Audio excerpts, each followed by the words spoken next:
Assalamualaikum warahmatullahi wabarakatuh. Nama saya Nanda Yuliana. Saya dari kelas G2 dengan NPM 101200787. Di sini saya akan menjelaskan tentang materi perencanaan tenaga kerja. Perencanaan tenaga kerja mempunyai konsep yaitu latar belakang, hakikat dan makna, faktor-faktor yang mempengaruhi, dan tujuan, fungsi dan fungsi.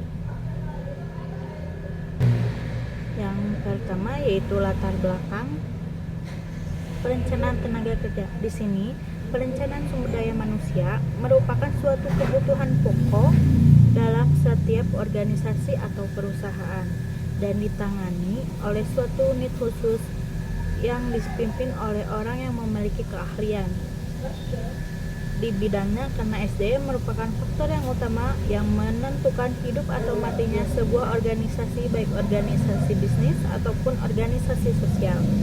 Oleh karena itu, jika sebuah organisasi atau perusahaan mengharapkan terus eksis dan berkembang mengalami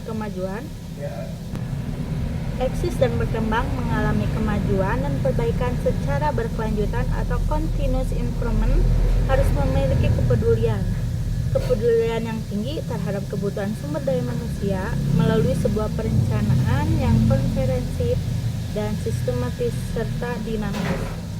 Yang kedua yaitu hakikat perencanaan sumber daya manusia. Hakikat di sini yaitu perencanaan merupakan sebuah keinginan kuat dan suatu organisasi atau perusahaan untuk memberikan jaminan yang baik jangka pendek maupun jangka panjang tentang pemenuhan kebutuhan sumber daya manusia secara kualitas dan kuantitas. Di sini hakikat itu yaitu sebuah penjaminan tentang sistem pemutaran kebutuhan sumber daya manusia agar dapat di kepastian keberlangsungan organisasi atau perusahaan dalam berbagai situasi dan kondisi yang berubah secara cepat. Adapun hakikat SDM, perencanaan merupakan sebuah keinginan kuat dari suatu organisasi atau perusahaan. Yang selanjutnya, makna SDM. Di sini makna ada beberapa menurut para ahli, tapi saya akan membacakan tentang ahli dari Hermione Mondi 108 merumuskan perencanaan sumber daya manusia atau Human Resource Planning. HRP adalah proses sistematis untuk mencocokkan pasokan karyawan internal dari eksternal dengan lowongan pekerjaan yang diperkirakan muncul dalam organisasi sepanjang periode waktu tertentu. Di sini ada faktor yang mempengaruhi perencanaan SDM. Yang pertama yaitu faktor eksternal. Faktor eksternal sendiri adalah faktor yang ada dalam lingkungan organisasi atau perusahaan itu sendiri. Yang pertama yaitu rencana strategi. Yang kedua yaitu dalam rencana strategi kita perlu tujuan jangka waktu tertentu, jangka panjang, jangka pendek merupakan komitmen bersama seluruh anggota organisasi atau kooperasi.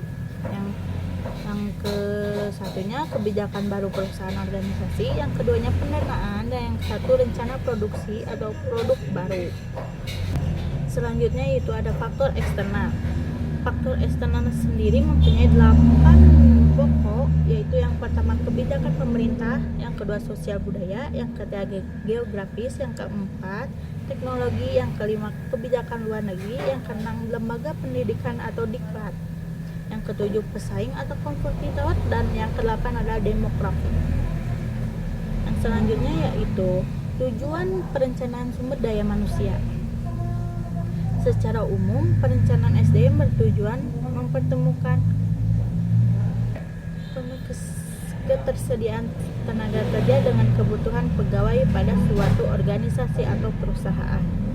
Yang terakhir yaitu prinsip perencanaan sumber daya manusia. Di sini prinsip sumber daya manusia ada 5. Yang pertama yaitu sistematis dan logis, yang kedua komprehensif, yang ketiga futuristik, yang keempat dinamis, dan yang kelima efektif dan efisien. Cukup sekian penjelasan dari saya, maaf bila tidak warahmatullahi wabarakatuh.